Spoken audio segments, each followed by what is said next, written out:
தீபகற்ப ஆறுகள். தீபகற்ப ஆறுகள்ல நீங்க மிக முக்கியமாக தெரிஞ்சுக்கப்பட வேண்டியது என்ன அப்படின்னு பாத்தீங்கன்னா, கிழக்கு நோக்கி பாயும் ஆறுகள், மேற்கு நோக்கி பாயும் ஆறுகள். புரியுற மாதிரி சொன்னா வங்காள விரிகுடாவில் கலக்கும் ஆறுகள் இல்ல அரபிக்கடலில் கலக்கும் ஆறுகள் அப்படின்னு கூட நம்ம சொல்லலாம். சோ தீபகற்ப ஆறுல இந்த சைடு இருக்கிறது என்ன வங்காள விரிகுடா, இந்த சைடு இருக்கக்கூடியது என்ன அரபிக்கடல் அப்படின்னு நம்ம சொல்லலாம். சோ கிழக்கு மேற்கு அப்படின்னு நம்ம ஞாபகம் வச்சுக்கிட்டோம்னா இது கிழக்கு இது மேற்கு. அப்ப மேற்கு புறமாக பாயும் ஆறுகள் என்னென்ன ஆறுகள் கேட்கலாம், இல்ல கிழக்கு புறமாக பாயும் ஆறுகள் என்னென்ன ஆறுகள் அப்படின்னு கேட்கலாம். அதன் அடிப்படையில் நீங்க ஃபர்ஸ்ட் என்ன நம்ம தெரிஞ்சுக்கணும் அப்படின்னு பாத்தீங்கன்னா, மிக முக்கியமாக என்னென்ன ஆறுகள் இருக்கு அப்படின்னு நம்ம தெரிஞ்சுக்குவோம். ஆறுகள் இருக்குன்னு தெரிஞ்சதுக்கு அப்புறம் என்னென்ன ஆறுகள் எந்தெந்த நோக்கி பாயுது அப்படின்னு உங்களுக்கு கிளியரா சொல்லி கொடுத்துருவேன். அதுக்கு நான் என்ன பண்ணணும் அப்படின்னு பாத்தீங்கன்னா, இங்க நான் ஒரு மேப் மாதிரி ஒன்று போட போறேன். என்ன போட போறேன்? மேப் மாதிரி ஒன்று போட போறேன். இப்போ ஃபார் எக்ஸாம்பிள் இப்படி இருக்குன்னு வச்சுக்கோங்க, சரிங்களா? ஓகேவா? இதுல நான் ஒரு ஷார்ட்கட் சொல்லுவேன், அதை மட்டும் ஷார்ட்கட் இல்ல, நீங்க புரிஞ்சுக்கிட்டா போதும், அதை மட்டும் தெரிஞ்சுக்கிட்டா போதும். என்னென்ன அப்படின்னு பாத்தீங்கன்னா, நர்மதை தபதி. நர்மதை தபதி எங்க இருக்கு அப்படின்னா இந்த சைடு இருக்கு. நர்மதை தபதி இதை மட்டும் நல்லா தெரிஞ்சுக்கங்க. நர்மதை தபதி அப்படிங்கிறது இந்த ஆர்ஜின். சோ இந்த சைடு இருக்கிறது என்னென்ன, இந்த சைடு ரொம்ப ஈஸியா அந்த ஆர்டர் மட்டும் நல்லா தெரிஞ்சுக்கணும் போதும். இந்த சைடு அது எங்க இருக்குன்னு நம்ம அப்புறம் பார்த்துக்கலாம். நர்மதை தபதி இங்க இருக்கு. சோ இந்த சைடு என்னென்ன இருக்கு அப்படின்னு கேட்டீங்கன்னா, ஃபர்ஸ்ட் மகாநதி. மகாவுக்கு அப்புறம் மிகப்பெரிய கடவுள்கள் கிருஷ்ணா, கோதாவரி. கோமாதா ஞாபகம் வச்சுக்கோங்க. ஃபர்ஸ்ட் கோமாதாவுக்கு தான் முன்னுரிமை. யாருக்கு முன்னுரிமை? கோமாதாவுக்கு. ஸோ ஃபர்ஸ்ட் கோதாவரி, அதுக்கப்புறம் தான் கிருஷ்ணா. ஃபர்ஸ்ட் கோதாவரி, அதுக்கப்புறம் கிருஷ்ணா. கிருஷ்ணா வந்து நிறைய பெண்கள் கூட இருப்பாரு அப்படின்னு உங்களுக்கு தெரியும். ஸோ அப்ப என்னென்ன பெண்கள் கூட யார் யார் கூட இருக்கிறாங்க அப்படின்னு நம்ம தெரிஞ்சுக்கிறோம். அதனாலதான் சைடு பெண்ணாறு அப்படின்னு நான் சொல்றேன். பெண்ணாறு அப்படின்னு சொல்றேன். பின்னாடி நான் உங்களுக்கு பாக்குறேன், உங்களுக்கு கிளியரா கட்டா சொல்றேன். இப்போதைக்கு இந்த ஷார்ட் கட் மட்டும் புரிஞ்சுங்க. மேல மகாநதி, மேல மகா, அதுக்கப்புறம் கோதாவரி, கிருஷ்ணா, பெண்ணாறு. எந்தெந்த பெண்கள் அப்படின்னு பாத்தீங்கன்னா மிக முக்கியமாக 2 பெண்கள், Kaveri, Vaigai. So Kaveri and then Vaigai. இந்த ஆர்டர் மட்டும் தெரிஞ்சுட்டா போதும். சோ மகா, கோதாவரி, கிருஷ்ணா, பெண்ணாறு. என்னென்ன பெண்கள்? காவிரி, வைகை. வைகை அப்படிங்கிறது ரொம்ப முக்கியம் தமிழ்நாட்டில். ஸோ காவிரி உங்களுக்கு தெரியும், எங்க தெரியும் தானே? சரி, ஃபைன்.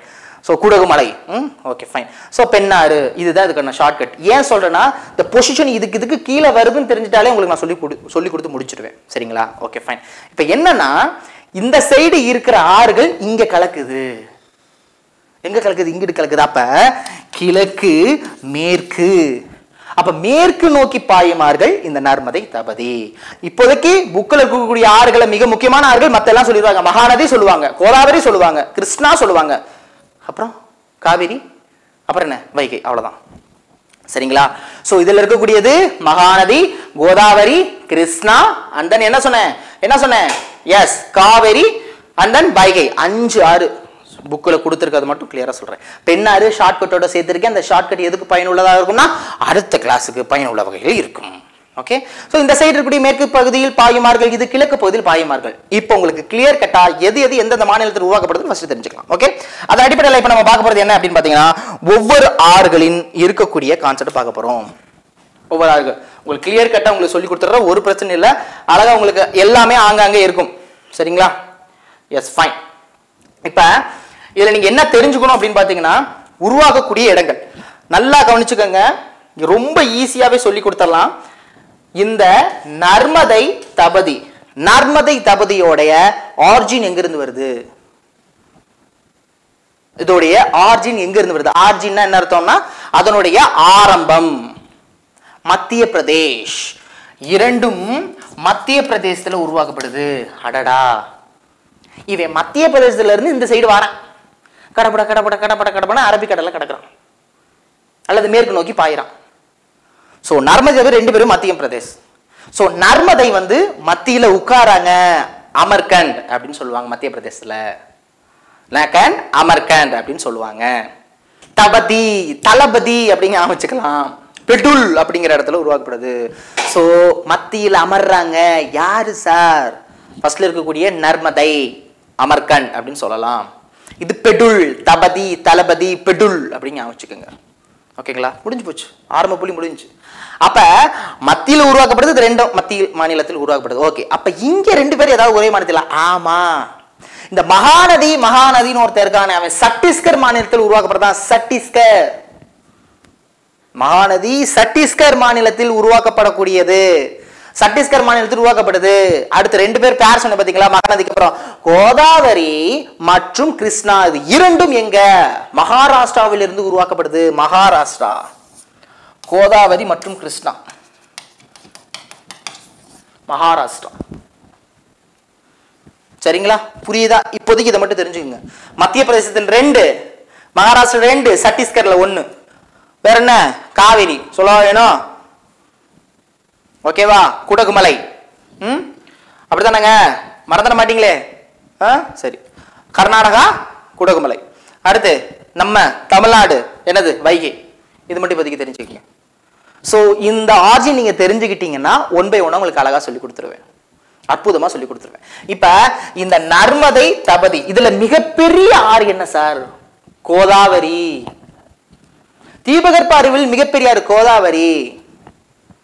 அதுக்கடுத்து கோதாவரிக்கு அப்புறம் கிருஷ்ணா. கோதாவரிக்கு அப்புறம் கிருஷ்ணா. சார் அது கொஞ்சம் கிலோமீட்டர் சொல்ல முடியுமா? ரொம்ப ஈஸி. 4, 5, 6ன்னு எழுதிக்கங்க. முன்னாடி ஒரு 1 போட்டுக்கங்க. 4, 5, 6 முன்னாடி 1 போட்டுங்க. ஆனா அதுல ஒரே ஒரு ட்விஸ்ட். 4 இந்த 6 முன்னாடி வருங்க. 6, 5 கிலோமீட்டர். 1465 கிலோமீட்டர் கோதாவரி. அப்ப கிருஷ்ணா 2 முட்டையை போட்டுருங்க. இங்கிட்டு இருந்தோம் 1400 கிலோமீட்டர். புரியுதுங்களா? புரியுதா இல்லையா? ஓகேங்களா? Okay, yes. இப்ப இதுல இருக்கக்கூடிய துணையாறுகள் என்னன்னு பார்க்க போறோம். துணையாறுகள் தான் ரொம்ப ரொம்ப கஷ்டமா இருக்கும். அதை ஷார்ட்கட்ல பார்க்க போறோம். ரொம்ப அற்புதமா பார்க்க போறோம். இந்த ஆர்டர் உங்களுக்கு புரிஞ்சிச்சு இல்லையா? புரிஞ்சுதானே? எஸ். சோ மத்திய பிரதேசத்தில் இருந்து அங்க போறாங்க. இங்க சத்தீஸ்கர்ல இருந்து Mahanadi, and then mister Godavari, Krishna எங்க? மகாராஷ்டிரா. மகாராஷ்டிரா. சரிங்களா? மகாராஷ்டிரா. Okay, S, fine. இப்போ 1 by 1 பார்க்க போறோம். அதுல நான் 1 by 1 உங்களுக்கு இப்ப நம்ம புக் பார்க்க போறோம். புக்ல உங்களுக்கு 1 by 1 டிக் பண்ணி உங்களுக்கு சொல்லி கொடுத்துருவேன். சரிங்களா? கிருஷ்ணா வந்து மகாபாலேஸ்வரர் அப்படிங்கிற ஒரு இடத்துல வந்து உருவாக்கப்படுது. இது 1 by 1 பார்ப்போம். சரிங்களா? Yes, fine. Okay, fine. இப்போ புக்குக்கு வந்துட்டோம். புக் அப்படியே கிளாரிட்டியா நம்ம பார்த்துட்டோம்னா கான்செப்ட் முடிஞ்சு. இது எந்த புக்ல இருக்கு அப்படின்னு பாத்தீங்கன்னா புக் செட் 6 and 7. 6 and 7ல அருமையா கொடுத்துருக்காங்க. இதைத்தான் இப்ப நம்ம பார்க்க போறோம். சரிங்களா? சோ ஃபாலோ பண்ணலாமா? Okay, ready. வடிகால் அமைப்பு அப்படின்னா என்ன உங்களுக்கு தெரியும். சோ முதலையாறு மற்றும் துணையாறுகள் கொண்ட மேற்பரப்பு கொண்ட நீர்ப்பகுதியை நம்ம வடிகால் அமைப்பு அப்படிங்கிற மாதிரி சொல்லலாம். அது மட்டும் இல்லாம இந்திய ஆறுகளை 2 வகையில பிரிக்கலாம். ஒன்னு சிந்து, கங்கை, பிரம்மபுத்திரா. இது வற்றாத ஜீவநதி அப்படிங்கிற மாதிரி அழைக்கிறாங்க. இந்த சைடு அப்படியே பார்த்தா தீபகற்ப ஆறுன்னு சொல்றாங்க, இல்ல பருவநிலை ஆறுகள் அப்படிங்கிற மாதிரி சொல்றாங்க. இதுல மகாநதி, கோதாவரி, கிருஷ்ணா, தபதி, காவிரி, வைகை அதெல்லாம் போய்கிட்டே இருக்கும். அடுத்து நம்ம என்ன பார்க்க போறோம் அப்படின்னு பாத்தீங்கன்னா, இதுல ரொம்ப ரொம்ப மிக முக்கியமான கான்செப்ட் என்ன அப்படின்னு பாத்தீங்கன்னா இமயமலை ஆறுகள். இமயமலை ஆறுகள்ல ஏன் இமயமலை ஆறுகளை வந்து வற்றாத ஜீவநதி அப்படின்னு சொல்றாங்கன்னா அதுல மென்ஷன் பண்ணியிருக்காங்க. சோ சிந்துல வந்து உலகின் உள்ள நீளமான நதிகளில் இது ஒன்றாக கருதக்கூடியது. 28-50 மீட்டர் அப்படிங்கிற மாதிரி மென்ஷன் பண்ணியிருக்கோம். சோ இதெல்லாம் சொல்லியாச்சு. மானவ சரோவர் ஏரிக்கு அருகில் இருக்கக்கூடிய 51-50 மீட்டர் உயரத்தில் உருவாக்கப்படுது அப்படிங்கிற மாதிரி பார்த்தோம். 750 கிலோமீட்டர் மட்டுமே சிந்து நதியில் பாயக்கூடியது அப்படிங்கிற மாதிரி பார்த்தோம். அதுக்கப்புறம் நம்ம பார்க்கறது என்ன அப்படின்னு பாத்தீங்கன்னா இதுல இருக்கக்கூடிய துணையாறுகள் மற்றும் எத்தனை ஆறுகள் பார்த்தோம்? மொத்தம் ஜீலம், சினாப், ராவி, பியாஸ் மற்றும் சட்லஜ். இதுல சினாப் அப்படிங்கிறது மிகப்பெரிய ஆறு. இப்ப நான் சொன்னதான் இங்க சொல்லியிருக்காங்க. லடாக், ஜாஸ்கர் மலையிடுகளை உருவாக்குறது. மற்றபடி நீங்க நிறைய பேர் கேட்பீங்க, சார் இதோட பரப்பளவுனா மனப்படம் பண்ண வேணாம், இதை மட்டும் தெளிவா படிச்சாலே போதும். கண்டிப்பாக வேற லெவல் உங்களுக்கு கான்செப்ட் புரிஞ்சிடும். சரிங்களா? எல்லாத்தையும் மட்டும் மனப்படம் பண்ணாதீங்க. புரியற மட்டும் கரெக்டா எத்தனை கிலோமீட்டர் அப்படின்னு மட்டும் தெரிஞ்சு வச்சுக்கோங்க. எத்தனை மீட்டர்ல உருவாக்கப்படுது அப்படிங்கிற மட்டும் தெரிஞ்சுங்க. அடுத்து நம்ம என்ன பார்க்க போறோம்? சோ ஆல்ரெடி கங்கை ஆற்று, கங்கை சொல்லியாச்சு. உத்தரகாசி அதை கொடுத்திருக்காங்க. சோ உத்தரகாசியில நீங்க நல்லா தெரிஞ்சுக்கப்பட வேண்டியது இந்த மாதிரி பாக்ஸ்ல கொடுத்திருப்பாங்க. பாக்ஸ்ல மெயின் கண்டென்ட் மட்டும் அழகா சொல்லியிருப்பாங்க. இப்போ ஒரு வடிகால் அமைப்பு அதிக மக்கள் அடர்த்தி கொண்டது இந்த கங்கை. உத்தரகாசியில் உருவாக்கப்படுது. எத்தனை மீட்டர்? 7010 மீட்டர் உயரத்தில் உருவாக்கப்படுது. கங்கோத்திரி பனியாற்றில் உருவாக்கப்படுது. பாகிரதி என அழைக்கக்கூடியது. இதோட நீளம் 25 கிலோமீட்டர். இதை இந்தியாவில் பாயக்கூடிய மிகப்பெரிய ஆறு என அன்புடன் அழைக்கப்படுகிறது. சோ வடக்கு பகுதியில் இருக்கக்கூடியது என்ன சொன்னேன்? வடக்கு பகுதியில கோமதி, காக்ரா, கண்டா, கோசி. கோமதிக்கு காசியில் இருக்கக்கூடிய காக்கனால கண்டம் முடிஞ்சு போச்சு. இங்க தென்பகுதி யமுனோத்திரியில உருவாக்கப்படுது. சோ யமுனாவுக்கு என்ன சோம்பு அப்படி சாப்பிடுறது ரொம்ப பிடிக்கும். சாம்பல் மாதிரி சாப்பிடுவாங்க அப்படின்னு பார்த்தோம். சோ கங்கை பத்மா அப்படின்னு அழைக்கக்கூடியதுதான் இது. அது ஜமுனா மறந்துடக்கூடாது. என்னது? அதான் வேற என்ன பிரம்மபுத்திரா. பிரம்மபுத்திரா எதுக்குள்ள நுழையுது? அருணாச்சல பிரதேசத்துக்குள்ள நுழையுது. சோ இதோடையும் உங்களுக்கு அழகா இங்க கொடுத்திருப்பாங்க. திபெத் பகுதியில் சாங்போ என்று தூய்மையாக அழைக்கக்கூடியது. சாங்போம்னா தூய்மை நடக்கும். இது அங்கே திபெத்ல அப்படிதான் அழைச்சாங்க. சோ இதோட நீளம் 2900 கிலோமீட்டர், இங்க 900 கிலோமீட்டர். அருணாச்சல பிரதேசத்துக்குள்ள நுழையுது. மறந்துடக்கூடாது, திகாங் மலை இடுக்குகளை உருவாக்கப்படுது, அது வழியா வருது, வங்காளதேசத்துல உள்ள நுழையுது. வங்காளதேசத்துல என்னன்னு சொல்றாங்க? இத ஜமுனா ஜமுனா அப்படின்னு சொல்றாங்க. இதுவும் ஒண்ணு சேர்ந்து மிகப்பெரிய டெல்டா உருவாக்குது. கங்காவும் பிரம்மபுத்திராவும் சேருது. அது சேரக்கூடிய இடத்த மேக்னா என அழைக்கிறாங்க. இதுல கூடிய 4 மிக முக்கியமா இருக்கக்கூடிய துணையார்கள் என்ன? திஸ்டா, மனாஸ், பராக், சுபன்ஸ்ரீ. இதத்தான் திடம், மனம், சுவை, 3 ரோசஸ் அப்படிங்கிற மாதிரி பார்த்தோம். ஓகே, அடுத்து நம்ம பார்க்க போறது என்ன அப்படின்னு பாத்தீங்கன்னா தீபகற்ப இந்திய ஆறு. தீபகற்ப இந்திய ஆறுல கிழக்கு நோக்கி பாயுமார்கள், மேற்கு நோக்கி பாயுமார்கள் அப்படின்னு பார்த்தோம். சோ கிழக்கு நோக்கி பாயும் ஆறுகள் அப்படின்னு பாத்தீங்கன்னா மிக முக்கியமான 4 ஆறு சொல்றாங்க. மகாநதி, கோதாவரி, கிருஷ்ணா, காவிரி அப்படின்னு நம்ம வச்சுக்கலாம். காவிரி அப்படிங்கிறது அதுக்கப்புறம் வைகை அப்படின்னு மாதிரி நம்ம வச்சுக்கலாம். ரொம்ப ரொம்ப ஒரு மிக முக்கியங்க. சரி வாங்க பார்த்தலாம். சோ இதுல மகாநதி, கோதாவரி, கிருஷ்ணா, காவேரி அதோட நிறுத்திக்கிட்டாங்க. வைகை சேர்த்துக்கலாம், ஏன்னா அதுவும் அதோட நோக்கி பாய் தானே, அது அதோட ஃபுல் பண்ணியிருக்காங்க. சோ மேற்கு நோக்கி பாய்மார்கள நர்மதை மற்றும் தாபதி அப்படின்னு பாத்துக்கலாம். இப்போ நான் ஃபர்ஸ்ட் நான் 1 by 1 சொல்லிடுறேன், ஏன்னா அதுல ஷார்ட்கட் எல்லாம் ஃபேண்டாஸ்டிக்கா கிரியேட் பண்ணி வச்சிருக்கிறோம். சோ அது பார்த்துட்டு வந்து இதை பார்த்தனால தான் கொஞ்சம் இன்ட்ரெஸ்டிங்கா புரியும். சோ என்ன சொன்னேன்? மகாநதி சத்தீஸ்கர் மாநிலத்தில் உருவாக்கப்படுது. சத்தீஸ்கர். சோ சத்தீஸ்கர் மாநிலத்தில் ராய்ப்பூர் மாவட்டத்தில் உருவாக்கப்படுது அப்படிங்கிற மாதிரி சொல்லியிருக்காங்க. இது உற்பத்தியாகி எங்க போகுது? ஒடிசா மாநிலத்தின் வழியாக சுமார் 851 கிலோமீட்டர். எத்தனை? 851. இதுக்கு அடுத்து வர கோதாவரி தான் சொன்னனே 1465, அதுக்கப்புறம் 1420 சொன்னோமா? மகாநதி 851, அடுத்து 1465 கோதாவரி. கோதாவரி சொன்னோமா? ஆமா சொன்னோம். அதுக்கப்புறம் இருக்கக்கூடியது கிருஷ்ணா சொன்னோமா? சொன்னோம். 1400 கிலோமீட்டர் முடிஞ்சு போச்சு. இப்போ 3 கிலோமீட்டர் முடிஞ்சா. அதுக்கு தான் சொல்றேன் இந்த ஆர்டர் ரொம்ப முக்கியம். மகாநதி, கோதாவரி, கிருஷ்ணா முடிஞ்சு. சோ அதான் இதுல இருக்கக்கூடிய துணையாறுகள் என்ன? இந்த துணையாறுகள் மைண்ட்ல வச்சுக்கிறதா சார் பெரிய சிக்கலா இருக்கு. அதுக்கு ஒரு ஷார்ட்கட் ஒன்று வச்சிருக்கோம். இப்ப மகாநதிக்கு பல கிளைகளாக பெறுகிறது. Okay fine. இதுல இருக்கக்கூடிய துணையாறுகள்ல 1 by 1 ஃபர்ஸ்ட் சொல்லிடுறேன், அதுக்கப்புறம் ஷார்ட்கட் சொல்றேன். சரிங்களா? அப்பதான் உங்களுக்கு கிளியரா புரியும். சீநாத். என்ன? சீநாத். அடுத்து டெலன், இங்கிலீஷ் பட டைட்டில் மாதிரி இருக்கு, டெலன். அடுத்து சந்தூர், சந்தூர். அடுத்து சித்ரட்லா, சித்ரட்லா. அடுத்து செங்குட்டி, செங்குட்டி தமிழ் பெயர். அடுத்து நன், நன். இது வந்து மகாநதியோட துணையாறு. இதுக்கு என்ன சார் ஷார்ட்கட்? ரொம்ப ஈஸி. ஷார்ட்கட் ரொம்ப ரொம்ப ஈஸி. என்னன்னா செந்தூர் சோப்பு விற்கிற பையனும், செந்தூர் சோப்பு எங்க செந்தூர் சோப்பு விற்கிறாரு? டெல்லியில செந்தூர் சோப்பு விற்கிற ஸ்ரீநாத்தும் செங்கசூலையில வேலை பார்க்கிற சித்ராவும் லவ் பண்றாங்க. வேற வழி இல்லை, வெறும் ஷார்ட்கட்டா வேற வழி இல்லை, சிரிக்க கூடாது.